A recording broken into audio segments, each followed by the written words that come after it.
बिस्मिल्लाहिर्रहमानिर्रहीम। अस्सलाम वालेकुम। मैं मोहम्मद रसूलुल्लाह। आज हम एक ऐसे टॉपिक पर बात करेंगे, एक ऐसी कौम पर बात करेंगे जिसके बारे में नबी करीम सल्लल्लाहु अलैहि वसल्लम ने फरमाया था कि ये क़यामत से पहले इस पूरी दुनिया पर राज करेगी। जी हाँ, आज हम बात करेंगे अफ्रीकन्स पे। तो ये कहानी हम शुरू करेंगे हज़रत नूह अलैहिस्सलाम के ज़माने से, हज़रत नूह अलैहिस्सलाम की वो नसीहत से जो उन्होंने अपने बेटों को दी थी।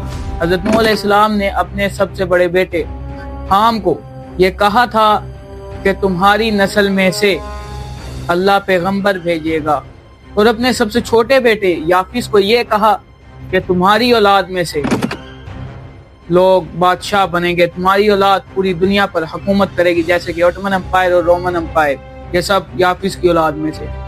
इसके बाद आपने अपने दूसरे बेटे हाम को ये कहा कि तुम्हारी औलाद तुम्हारे इन दोनों भाइयों की गुलाम रहेगी।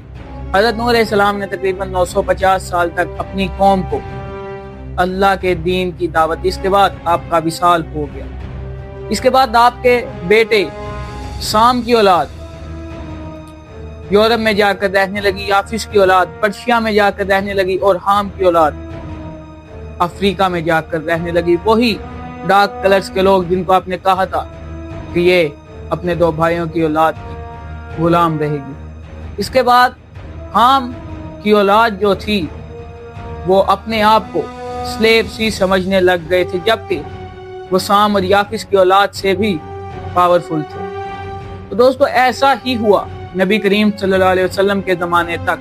जब नबी करीम ने ऐलान नबूवत किया तो आपने आहिस्ता आहिस्ता स्लेवरी को भी ख़त्म करने का कहा, क्योंकि अगर आप एकदम से स्लेवरी को ख़त्म करने का कहते तो मदीना की इकोनॉमी गिर जाती, क्योंकि उस वक्त हर घर में, गरीब हो या अमीर, हर घर में एक ना एक गुलाम ज़रूर होता था।